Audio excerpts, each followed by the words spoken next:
అన్నాడీఎంకే ఎమ్మెల్యేలు శశికళ అనుచరుల చేతిలో బందీలుగా మారారా? కోవత్తూరులోని గోల్డెన్ బే రిసార్ట్స్ను శశికళ అనుచరులు పూర్తిగా స్వాధీనం చేసుకున్నారు. రిసార్ట్స్ నుంచి కిలోమీటర్ మేర ప్రైవేట్ సెక్యూరిటీ కవర్ ఉంది. హోటల్ సెక్యూరిటీ గార్డుల స్థానంలో శశి అనుచరులు సెక్యూరిటీ విధుల్లో ఉన్నారు. మీడియాను రిసార్ట్ సమీపంలో కూడా అనుమతించడం లేదు. ఇంటర్నెట్ను కూడా రిసార్ట్ సమీపంలో ఆపేశారు.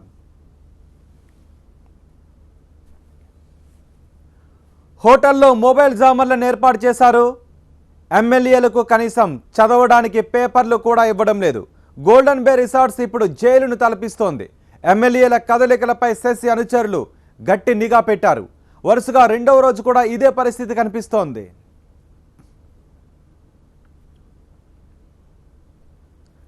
ఎమ్మెల్యేలను క్యాంపుల్లో పెట్టడాన్ని శశికళ వర్గం పూర్తిగా సమర్థించుకుంది.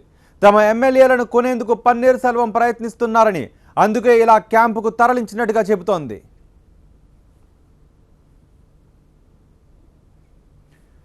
ఎమ్మెల్యేకు 2 బాడీగార్డుల చొప్పున తన అనుచరులను నియమించింది శశికళ.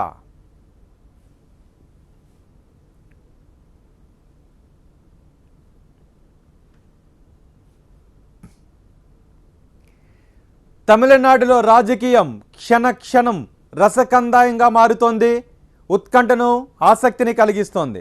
ఇప్పుడు అన్నాడీఎంకే ఎమ్మెల్యేలు శశికళ అనుచరుల చేతిలో బందీలుగా మారారా? కోవత్తూరులోని గోల్డెన్ బే రిసార్ట్స్ను శశికళ అనుచరులు పూర్తిగా స్వాధీనం చేసుకున్నారు. రిసార్ట్స్ నుంచి కిలోమీటర్ మేర ఎక్కడ చూసినా ప్రైవేట్ సిబ్బందే కనిపిస్తున్నారు. అదంతా ప్రైవేట్ సెక్యూరిటీ కవర్లో ఉంది. హోటల్ సెక్యూరిటీ గార్డుల స్థానంలో శశికళ అనుచరులు సెక్యూరిటీ విధుల్లో ఉన్నారు. అక్కడకు మీడియాను కూడా అనుమతించడం లేదు. ఇంటర్నెట్ను కూడా రిసార్ట్స్ సమీపంలో ఆపేశారు. హోటల్లో మొబైల్ జామర్లను ఏర్పాటు చేశారు. ఎమ్మెల్యేలకు కనీసం చదవడానికి పేపర్లను కూడా ఇవ్వటం లేదు. బయట ఏం జరుగుతుందో తెలుసుకునే అవకాశం కూడా ఇప్పుడు అక్కడ ఎమ్మెల్యేలకు లేదు. గోల్డెన్ బే రిసార్ట్స్ ఇప్పుడు జైలును తలపిస్తోంది. ఎప్పటికప్పుడు శశికళ అనుచరులు బయట జరుగుతున్న పరిణామాలపై గట్టి నిఘా పెట్టారు. ఎమ్మెల్యేలను క్యాంపుల్లో పెట్టడాన్ని శశికళ వర్గం పూర్తిగా సమర్థించుకుంది. తమ ఎమ్మెల్యేలను కొనేందుకు పన్నీర్ సెల్వం ప్రయత్నిస్తున్నారని, అందుకే ఇలా క్యాంపుకు తరలించినట్టుగా చెబుతోంది. ఎమ్మెల్యేకు 2 బాడీగార్డుల చొప్పున తన అనుచరులను నియమించింది శశికళ.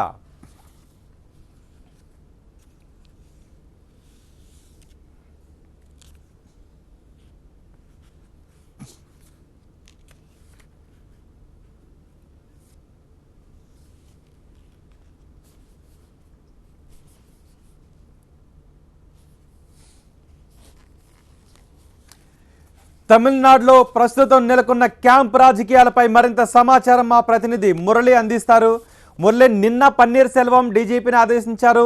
ఎమ్మెల్యేలు ఎక్కడ ఉన్నారో తక్షణమే వాళ్ళని తీసుకుని రావాలని. మరోవైపు జయలలిత తన క్యాంప్లోనే, జయలలిత వారసురాలుగా చెప్పుకుంటున్న శశికళ తన క్యాంప్లోనే ఎమ్మెల్యేలను బంధించింది. ఎమ్మెల్యేలకు కనీసం బయట ఏం జరుగుతుందో తెలిసే అవకాశం కూడా ఇవ్వడం లేదు అని చెబుతోంది. ఈ నేపథ్యంలో తమిళనాడులో తాజాగా చోటు చేసుకుంటున్న పరిణామాలు ఏంటి?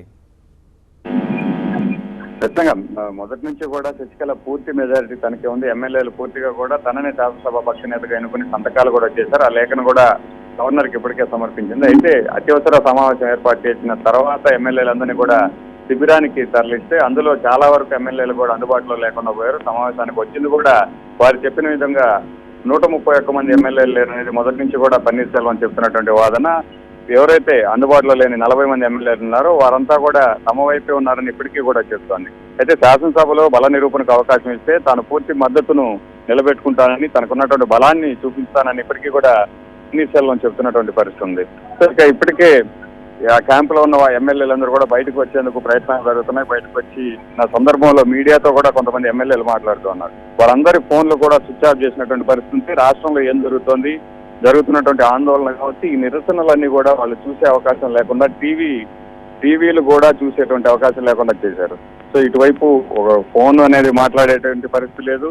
అలాగే రాష్ట్రంలో జరుగుతున్నటువంటి పరిణామాలు కూడా తెలుసుకునే వీలు లేని ఒక పరిస్థితి ఎమ్మెల్యేలకి కలుగుతోంది.